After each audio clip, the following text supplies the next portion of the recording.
Alright, doing video in pieces again, I think. Yeah, I am. Anyway, yeah, it was wild turkeys in my backyard. To see if I got enough decent video of that. So anyway, sort of a hot-day response, but it's just a response to the convenientist, the glibist, the nihilist. I mean, they're not really nihilists, so they're conveniently nihilistic. They annihilate truths they don't like, obligations they don't want, and but that's the extent of their nihilism. It's just convenient nihilism. Therefore, all kinds of reasoned and logical recognitions of fundamental notions of equality, notions of rights, and all that kind of stuff when it's when they want them, but they don't want they don't want to work both ways. It's that obvious. It's that simple. It is a convenient thing. I'm going to make just a I have to just make a bullet-pointed argument and just say, look, these are the simple premises. You either accept this or you don't accept this. In terms of this being an accurate description of our reality. And so, one of the bullet points is going to be this idea that your intelligence is basically just riding on a psychology. It's riding on an animal. Your basic nature is an animal. Your desires, the visceral feelings, the sensations, the motivating mechanism is quite different from the engine that models the world, that gains facts and perceptions of reality based on those facts. I've been doing a lot of physics thinking lately, and in doing that, you realize that you had a perception of the world that was not accurate, and that if you gain some new perception, you say that you think is more accurate, better, a better description, a better model. You see things, and it's just a very different world. Not very different, but different in terms of perception. And clearly that's what's happening in our mind space, our brain.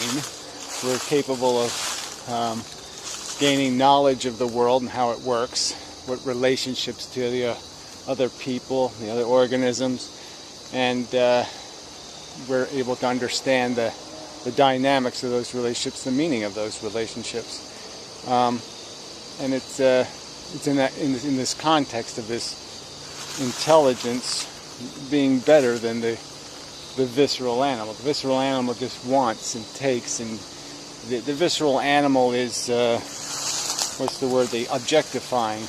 It's turning women into objects. That sense of the word objectifying. Everything is an object to be used to your utility, and you're not seeing anything deeper than that. But yeah, our intelligence allows us to see things and to know right and wrong and all this. To see there's something wrong with a picture.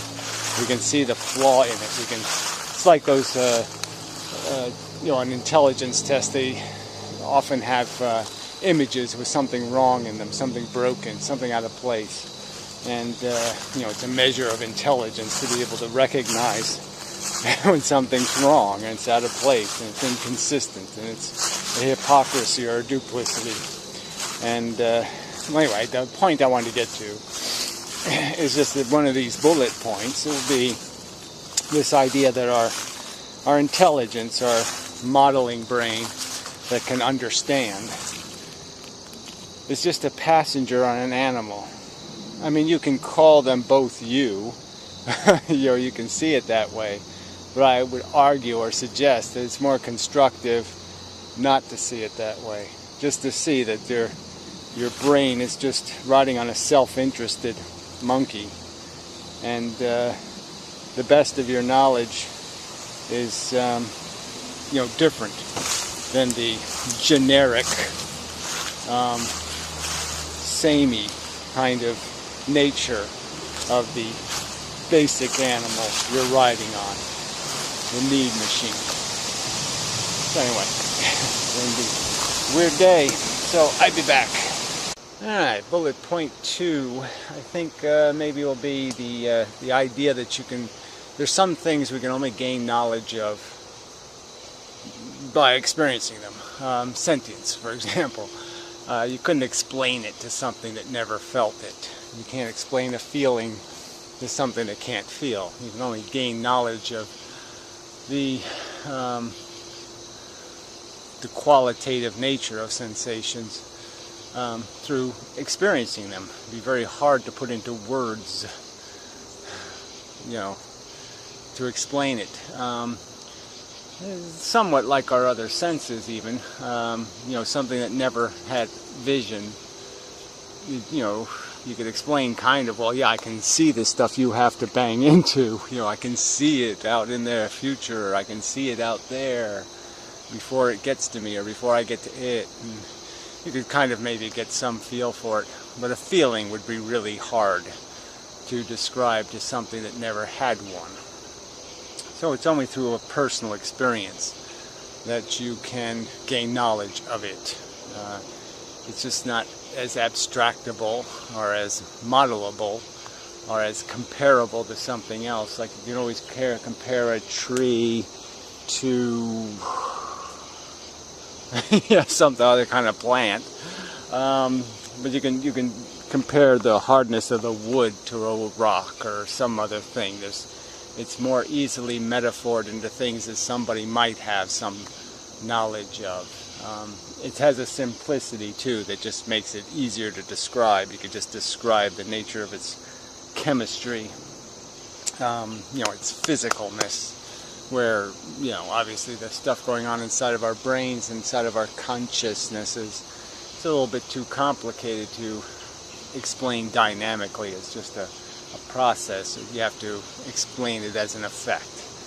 Explaining the cause is just too complicated. Where a tree, you could explain the way the carbon bonds with other molecules and creates a very hard structure and blah blah blah blah blah. But you can't do that with what we feel. So some of the conversation you're going to have about some stuff has to just be this assumption of common knowledge gained through personal experience. And there's no other way to gain it. There's no way to appreciate it except through that mostly. I suppose there's some feelings or emotional reactions that you could put in a category and say, yes, you don't experience that, so you have to watch somebody else do it because you are not a hysterical person, or you're not this, or you're not that. But that's not really what I'm talking about. I'm talking about the sensations themselves. And I suppose there's some automatic, it would be a concession that it's not exactly common between people. People feel they have a different level, state, disposition of sensibility. The bads might be worse, and the goods might be less or better. The quality might have a different curve. And so there'll be some variation, but we could say generically many experiences are common. Like we sort of, we get it. We all kind of know that feeling, kind of thing. So anyway, some things you have to experience your experience of them will be your evidence of them. You won't be able to show evidence in some other way except to say, I've experienced it. I've tasted it. I know it.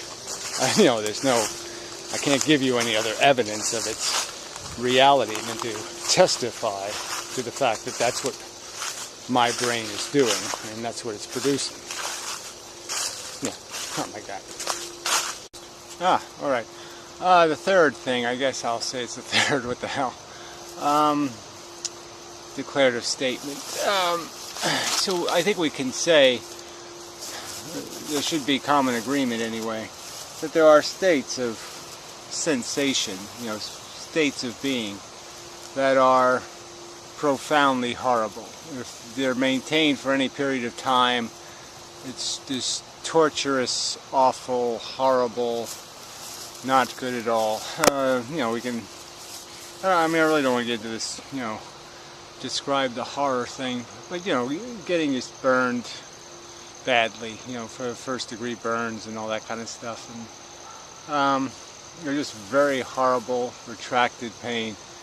And then we can have other sensations that go with that, like sciatica or some other kind of back thing or something, where it creates just a horrible, nauseating, persistent pain, migraine headaches, lots of things, just a sickly, harsh sickliness. And that these are torturous states. They're just very, very, very obnoxious states of being, for which most people will, pay more than $1 to avoid. And it's just a fact. These are bad events that happen to sensate organisms. They endure protracted, harsh discomfort, and that it's bad, fundamentally. Part of that argument is made out of the personal observation. It's the most real thing I could describe about what I perceive as reality, is the fact that torture is something I don't want to go anywhere near. It's just, that is the number one fact. No torture, please. Some sadness, some despair, some pain, some misery, but no torture, please. Track number 3. Okay, try again. Maybe ambition this time. And ambition is just kind of a symptom of competition. Most of our ambitions are part of this ego mechanism, part of this desire machine mechanism, the desire. And it's all part of the incentive to compete with all the other crap in the world to get your genetic code into the future. And it is fundamentally not a very good, not a very meritorious agenda setter. So the conversation is sort of about what should be setting agendas. This crude competitive ambition mechanism are some logical deduction about a cost-to-benefit analysis, a rational, logical cost-to-benefit analysis. I'm going to argue that the big tree blew down. Yeah, it really is horrendously windy here at times. Big gusts, so I probably shouldn't linger anymore in the woods. It really is quite dangerous today. Anyway, I'll be back. Alright, back inside. Vlogger dome. I've fixed it a little bit so it looks better on a big screen. Yeah, it's big. It really is big. Anyway, vloggerdome.com. Anyway, new episode's out. It's very good. It's a pretty good idea. Too bad nobody likes it. Yeah, I'm liking it, so I'm just going to keep doing it. Anyway, so back to this crap. So this should probably be one of the Vlogger Dome subjects, I suppose. Just this basic reality thing. Yeah, so I wrote, just a simple little diagram wrote down real quick. And it's not really legible, so I won't bother videoing. Just explain, the simple rundown. Alright, so material universe, elements, complex chemistry is made possible, DNA molecule plops out of all of this stuff. Seems like very rare chemistry, no evidence of it doing things twice. Key events in evolution only happened one time. One single cell did a certain thing and it only happened once, kind of stuff. But anyway, so replicating DNA molecule, it basically creates a mechanism that initiates tool creation in organisms. Organisms acquire tools. That's the function of evolution.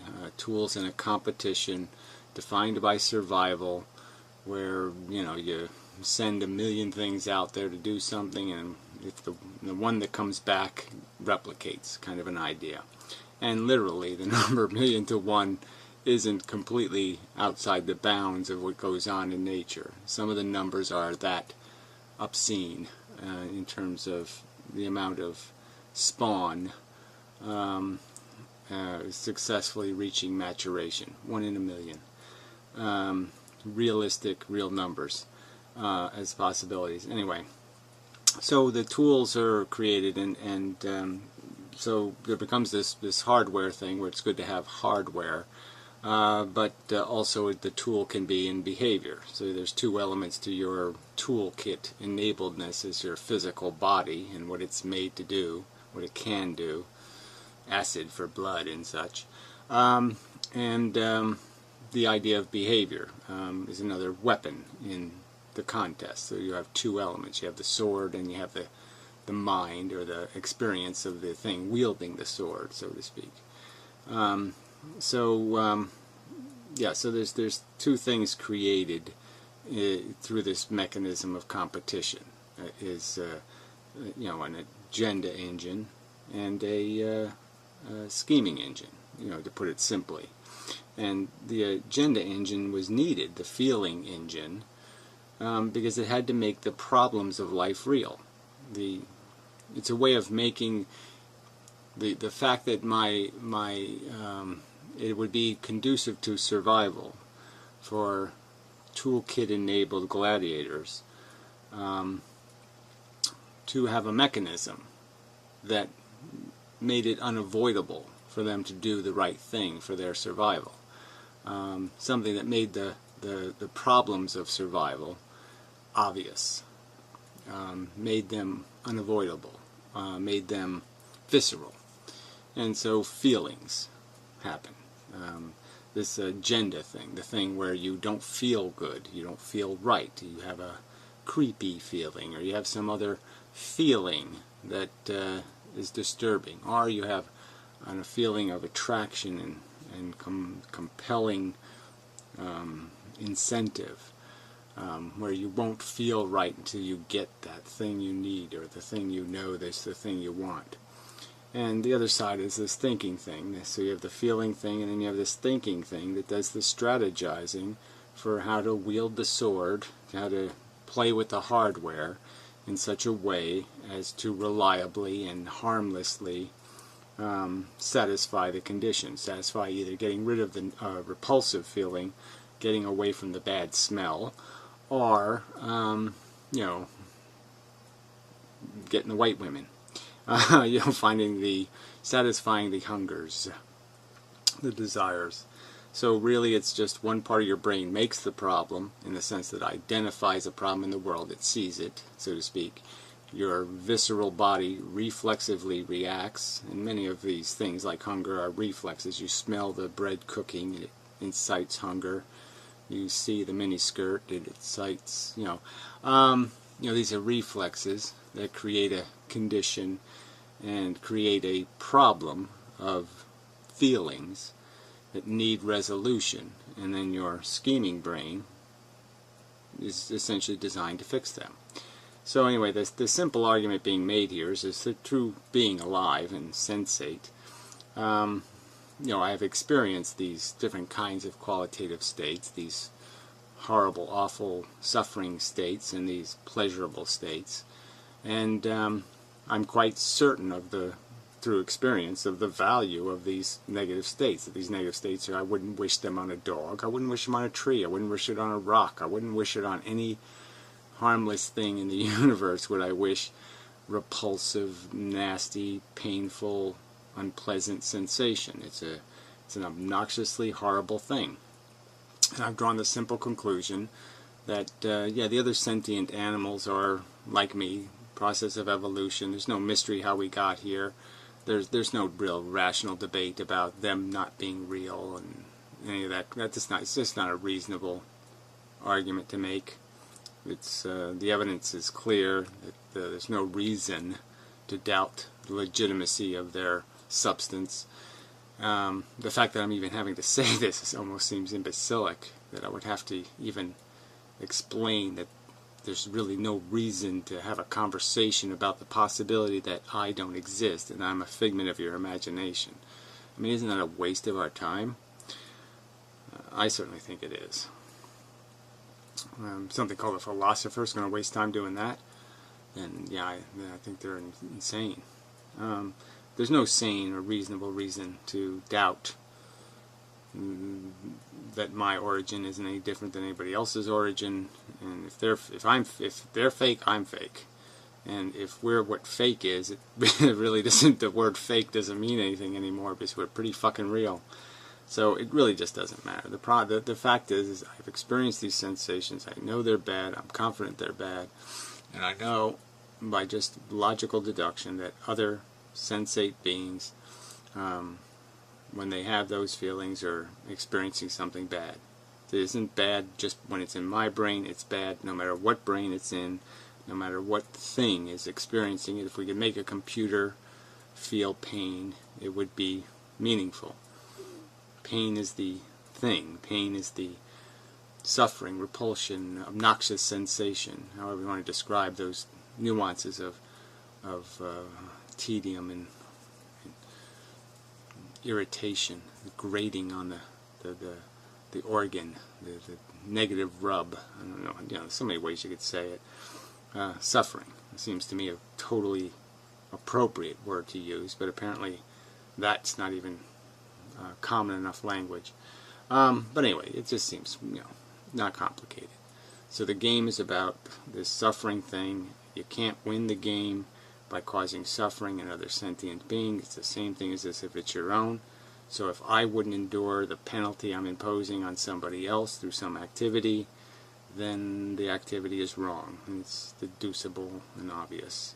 And the game we're playing is really just about your brain and who's it working for. Is it just working for this sentient organ, or is it working for all the sentients collectively?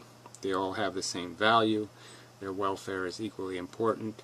If my brain is going to be solving problems, there's no difference between solving my problem and solving some other sentient's problem. I can logically understand that.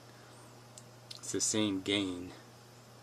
And the only difference is one seems to be attached to to this one body, but there's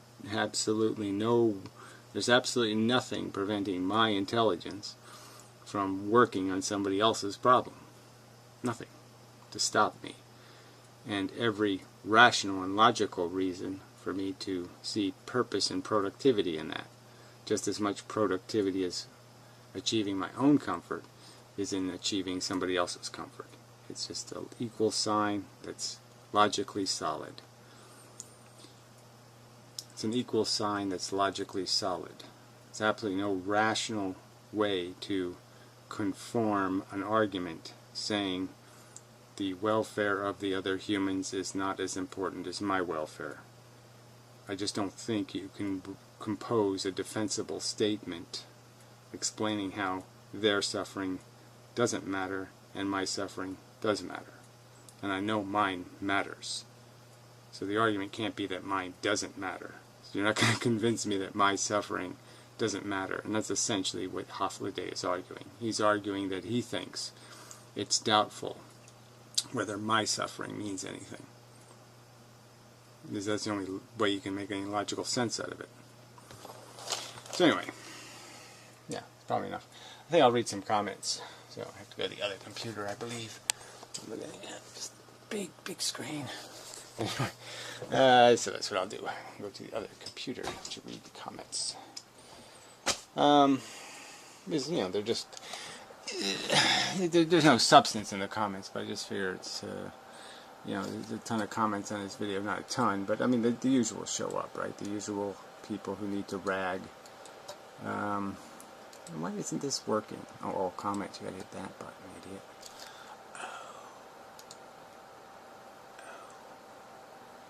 There we go. Alright. I mean, the Quintigas of the world, these are really classy people.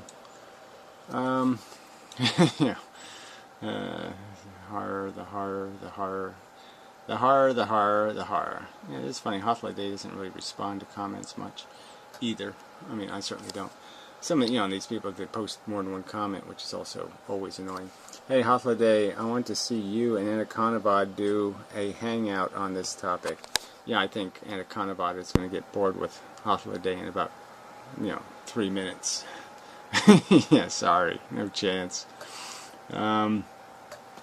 But I mean, the fact that they're both in the same category of glib denialists who essentially are arguing for some sort of philosophy where if it feels good, do it, and don't care if the bitch is crying. I mean, there's just no reason to care because there's no evidence that anyone else's welfare but your own matters. Even your own welfare doesn't matter by his philosophy. Like I said, you're just deluded to think that it matters whether you're tortured. If somebody put you on a gurney and shoved all kinds of nasty probes into you, it just doesn't matter. You might as well be eating cupcakes. That's how insane their philosophy is. Inmendham helps me sleep because his hatred is resonant with my own, but when he gets so mad it wakes me up, so maybe don't make him so mad next time, because damn it, I need my sleep aid. This is called somebody called God Eater. Yeah, right. He's got like a little aura, like a eclipse icon. Yeah, right. Sure. Like Gaia, it hasn't been way up your colon, stroking your whatever they call that thing in there. Yeah, you're not your pancreas, but same thing. For people like you, it's the same thing. The science videos are literally unbearable. Yeah, well, they really are. I can't make it through 3 minutes of each video without wanting to physically injure myself in some way. Well, it is kind of funny. Holy shit, it's worse than I thought. Oh, good, that's my video. Cool. Yeah, well, that is exactly nothing as a counter-argument. So, again, go ahead, try to demonstrate, well, how am I wrong in the analysis of Feynman's incorrect analysis? How am I wrong in describing the kinetic energy transfers that don't transfer energy because the photons aren't absorbed? How is that wrong? Yeah, you're not making any arguments. The argument from "you say so." Oh, yeah. My name, as is brilliant. He's not going to be able to bridge the gap between his intuitional sense of the way things should be. I mean, what is the what? There's something intuitive about evolution? No, there's not. It's a biological process. There's nothing inside of me that says I'm a DNA molecule struggling to survive into the future. So what are you talking about? Where's my intuition got a problem with this? Yeah, I have a sense that it's really dumb to do dumb things. Yeah, and there seems to be stupidity all over the human race's activities, right? I mean, we love our children. Let's steal their money. I mean, it's all over the place, right? And he logically blocks that he is manipulating. Well, again, says you. I say you're manipulating. I'm saying the fact that you can't even get an icon, you can't make a video straight up as a human being, seems to me you're the guy playing manipulating games, right? You're afraid.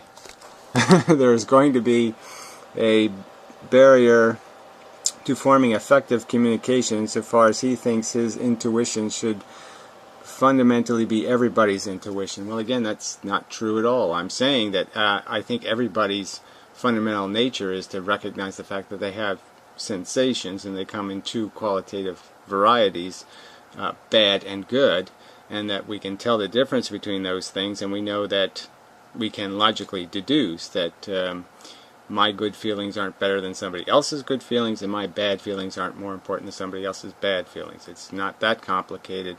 That's not intuition. It's called fucking logic.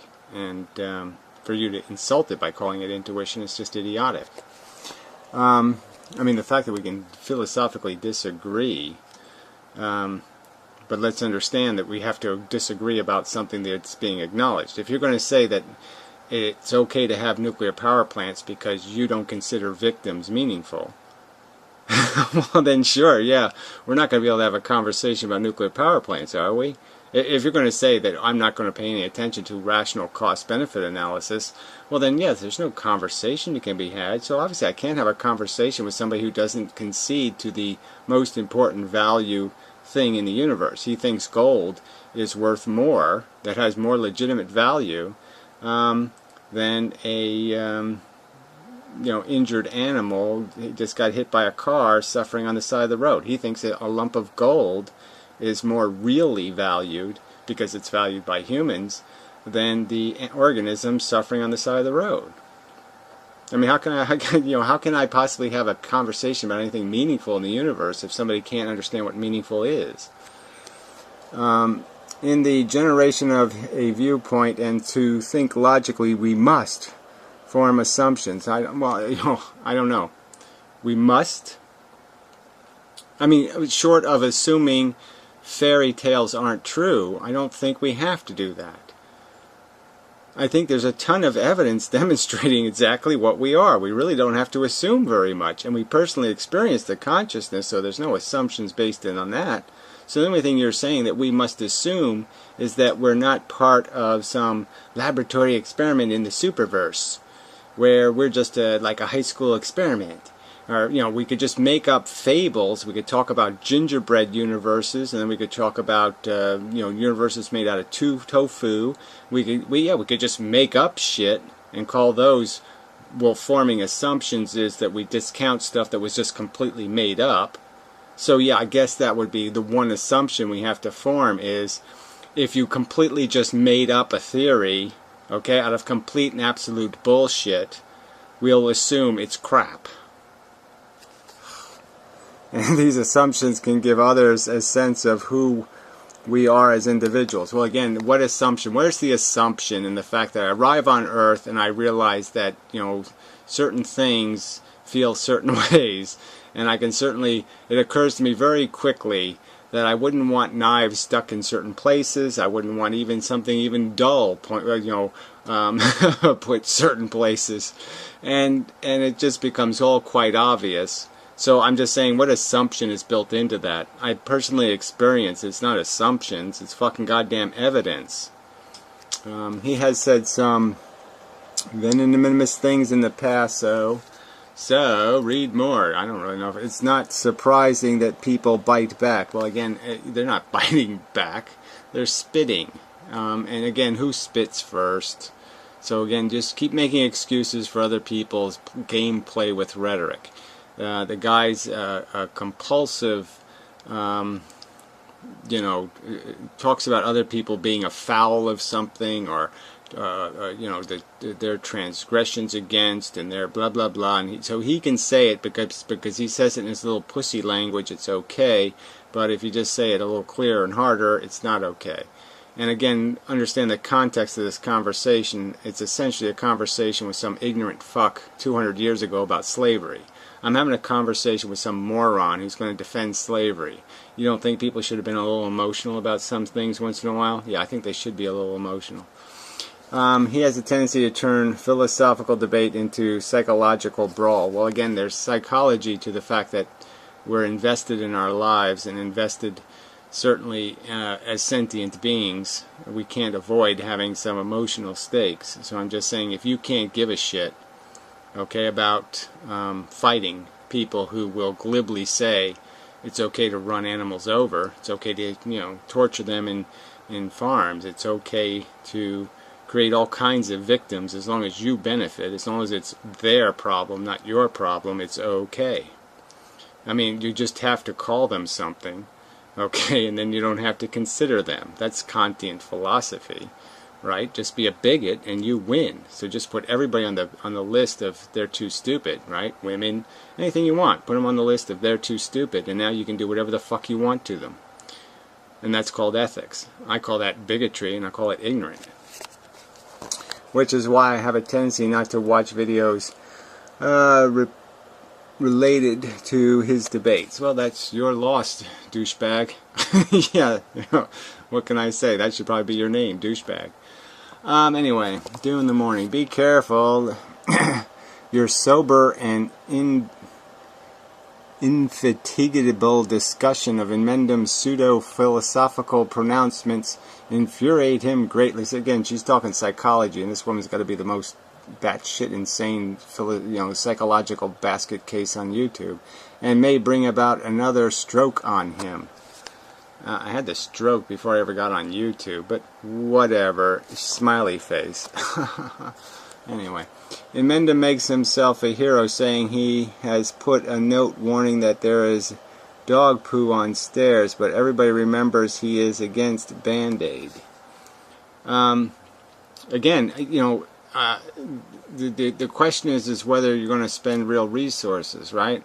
I said there's minimal efforts that just don't require anything from you, and they're logical and they're sensible, so you do them. And now you're making some nitpicking statement. I talked about putting a sign because there was bees that sting. Okay, I used the dog poo example as the very last example. Well, the very last one I didn't even elaborate on was a field of banana peels. I'm just saying that the logical incentive to do the minimum to prevent harm, I don't think needs much elaboration. It is something we all should be able to figure out. I mean, I really shouldn't have to explain why it's sensible and logical to prevent harm happening to people in some indiscriminate, there's no probability that the evil will be punished in this circumstance. Okay, there's every probability that somebody just as decent as yourself will be the one punished, harmed, hurt. And she gets 4 thumbs up again for this nihilist crap. So no, he is not really helpful to people. Well, again, the subject isn't about my character. So again, you still don't get the idea that that's what philosophy is, you skanky cunt. You haven't come close to making a rational argument in like 2 years. I mean, you're so butthurt that you just can't get past it, and every fucking video is just a petty slander. Jeez, pathetic. According to Anton, so I don't know, it's funny that he would listen to this trite. From my estimation, many people find him a lame, bogus interlocutor, not merely because he largely disagrees with anything anyone else says. Well, gee, that's the standard, huh? If you don't agree with idiots, you're an idiot. No, I think that's how you're not an idiot. It's when you don't agree with people saying idiotic things.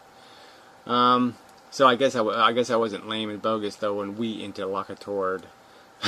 Yeah, right. Nor even because he routinely misunderstands the nature of the argument's disagreements. Well, I could replay your videos, the conversations we've had, and I don't think there's any evidence of a misunderstanding there. But, I mean, we disagree fundamentally, okay? You believe in some sort of fairy princess, whatever, Tinkerbell theory of human existence that I think is just absolute preposterous nonsense. Human beings are fucking cockroaches. It's a goddamn bug planet. And there's no dignity in being a fucking bug. But mainly because he fails to realize that he misunderstands. Well, isn't that just... holy shit. You have to be a professor to say something that brilliant. I mean, realistically, every disagreement on fucking planet Earth happens because somebody, either both people are misunderstanding or somebody's misunderstanding. I mean, obviously, everything is based on somebody misunderstanding, but can I just point that gun right back at you, buddy?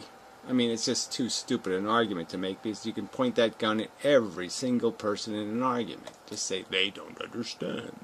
They don't understand that they don't understand. Well, yeah, I don't think you understand that you don't understand, Corey. Yeah, you don't get evolution. It's a replicating molecule, dude. Okay. So Quinta again. Wait, just a minute. What do you mean by the word question? Ha ha ha ha. His face.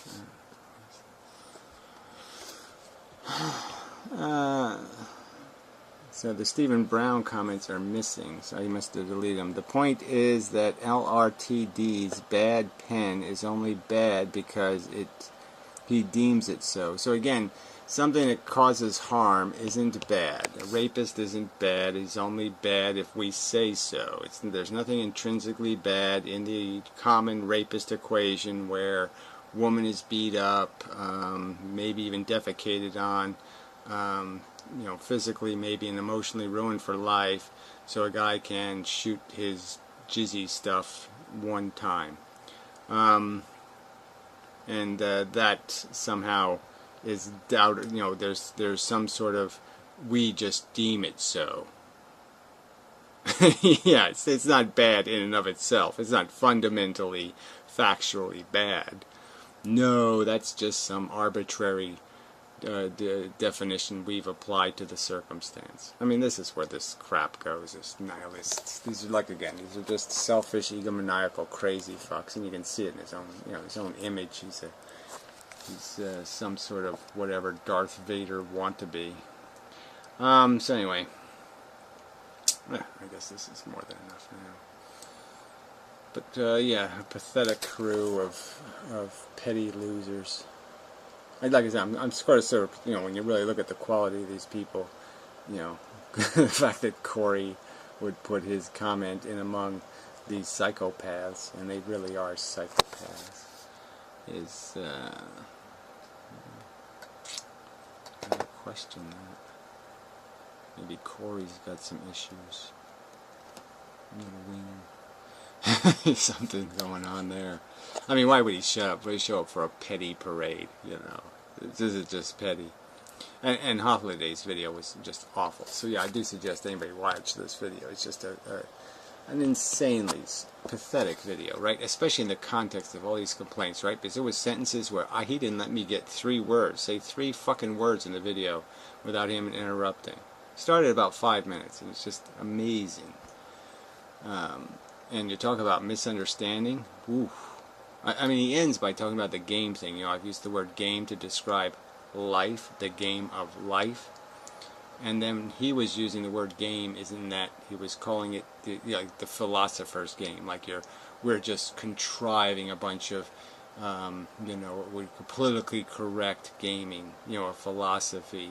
Like we're gaming vocabulary, or we're gaming the semantics to create this notion that the little animal just hit by the car squirming in the ditch in pain means something. He thinks that's a game we're playing because we're applying some sort of logic and looking at that and saying, holy shit, I'm glad that's not me. But god damn, it exists, and that's bad, because if it exists it might as well be me. Calls that a game. That logic is a game. The logic of recognizing something bad and saying, whoa, I'm glad that's not me, and then realizing as soon as you say, I'm glad that's not me, you've just acknowledged there's something bad happening in the world. There's no way of avoiding that. You've just conceded the argument. As soon as you say, I'm glad it's not me, you've conceded it's a bad in the world.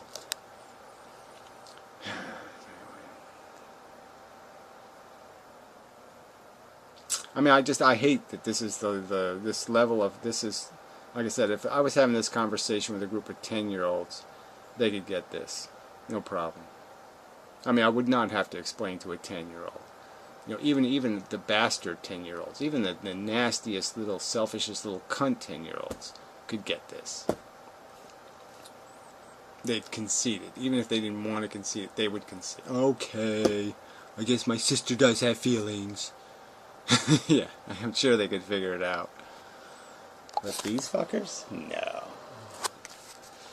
Because they're just too fucking selfish. And it's inconvenient having to take responsibility for the shitty nature of their existence. And it's shitty by its nature. Like I said, it's not your fault. You're a human. But being human sucks. Okay, the obscene price that humans have imposed has sucked. The price they're imposing right now sucks. And there's just, yeah, there's nothing to feel too good about. Okay, being something that's breathing air, produced by a biosphere that suffers every day, that experiences stuff you would say, I'm glad that's not me. You'd say it. I mean, I could, drag the dead deer into my living room here that I saw the other day. I saw it first before it was dead, of course. And I could have dragged that suffering animal into my living room here and placed it on the floor, and then I could have pointed the camera and I could say, "So you're not going to tell me you're not saying to yourself, I'm glad that's not me." That has your flesh torn off and your hip broken, squirming through the woods. Yeah, fuck you. You people are just so full of shit. So anyway. Just full of shit. I'm talking to shit. I might as well be talking to fucking claymation figures made out of shit. Because that's all these people are. Drivel in the morning. Disgusting. Fucking apologists for torture. Torture apologists. Can't go any lower than that. You really can't go any lower than that. Torture apologist. And that's the appropriate title for you glib, motherfucking, selfish pieces of shit. So, enough now. Till next time.